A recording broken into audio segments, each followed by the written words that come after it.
C'est pas parce qu'on vit à Saumanne, un petit village de 250 âmes au creux de la vallée Borgne, qu'on n'a pas envie d'un peu de coquetterie. Tous les vendredis, Rachel a rendez-vous avec Laurent et Valérie. Moi, même mon chien vient chez le coiffeur. Hein. Après, il fait son brushing.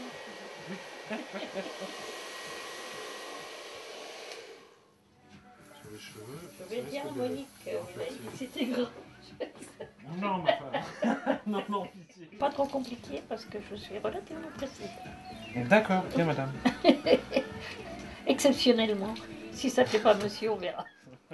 Aujourd'hui, elle n'a pas beaucoup de temps à consacrer à sa personne, ce sera donc une légère coupe, de quoi attendre la semaine prochaine, pour une couleur ou peut-être une permanente. Nous sommes dans le salon de coiffure de Laurent Rioche, qui a la caractéristique d'être installé dans un autobus. Tous les vendredis, c'est donc sur cette place de village qu'il vient garer son salon de coiffure, pour le plus grand plaisir des Saumanois. C'est un vrai plus, ça a permis, nous qui arrivons de la région parisienne, de connaître du monde. Et c'est surtout très convivial, très sympathique. On a l'impression d'être à la maison, quoi.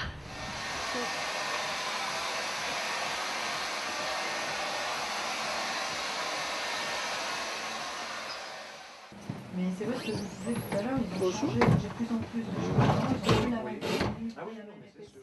Après 14 ans d'activité à Paris, ce Breton d'origine a travaillé comme coiffeur à domicile avant d'oser concrétiser son idée. C'est vrai que pour moi, ça me paraissait tellement naturel en fait de faire un salon de coiffure ambulant. Je n'ai pas vu mon grain de folie en fait.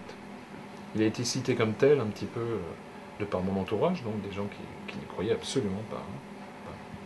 J'ai travaillé à Saint-André-de-Valborgne pendant 5 ans. Et donc j'y allais une fois par semaine. Et comme ça fonctionnait très bien, je me suis dit je vais essayer de reproduire la même chose. J'avais agencé succinctement un petit local chez un particulier. Donc j'étais toujours coiffeur à domicile, avec la dénomination du coiffeur à domicile. Et je n'ai pas retrouvé d'autres locaux, il me suffisait de peu de choses, hein, dans d'autres villages, donc je me suis dit, bah, c'est pas grave. J'arriverai dans ces villages, avec mon salon de coiffure sur le dos, comme l'escargot.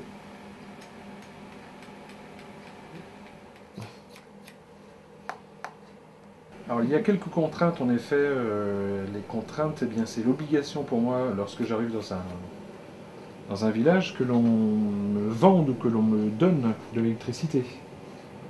Puisque je n'ai pas de groupe ou quoi que ce soit, pour une question de confort et pour ma clientèle et pour nous-mêmes, puisque le ronronnement d'un groupe toute la journée serait difficilement supportable, je pense.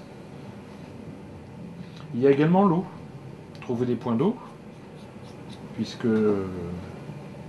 j'ai 300 litres en cuve d'eau propre, ainsi que 300 litres en cuve d'eau usée, évidemment, puisque je ne déverse pas mes eaux usées dans les villages. Ça, c'est l'avantage du bus, en fait, c'est d'avoir des cuves, des soutes importantes. Ah, oui. Donc, juste sous le bac, il y a 300 litres de récupération d'eau usée.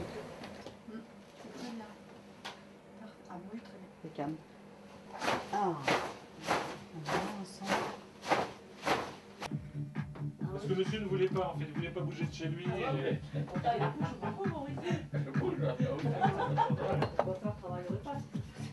Exactement.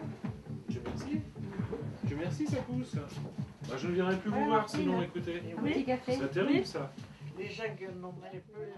Mais je trouve que c'est très intéressant d'abord pour le village, pour les gens qui ne peuvent pas se déplacer, pour les gens qui ont des difficultés comme les grands-mères ou comme ça qui ne peuvent pas aller systématiquement dans des salons de coiffure. Et puis je trouve que c'est très bien parce que justement pour l'essor du village, nous n'avons pas de coiffeur, nous avons une épicerie, d'accord, nous avons une bibliothèque, mais un coiffeur manquait sur le village. Et c'est une très bonne initiative. C'est important pour un village qu'il y ait quand même pas mal de commerce. Parce que pour les gens qui habitent ici, il faut bien se dire que pour aller voir un docteur, il faut faire plus de 15 km. Pour aller voir un coiffeur, c'est la même chose. Or, il y a des gens qui n'ont pas le permis, comme je disais, et qui sont très contents d'avoir des commerces qui soient sur le village. Le contact avec les gens, pour moi, c'était la priorité des priorités, de recevoir les clientèles, de la servir, et qu'elles soient reçues dans un espace agréable, Les gens viennent ici un petit peu comme s'ils étaient chez eux, vraiment. Et ça, c'est formidable.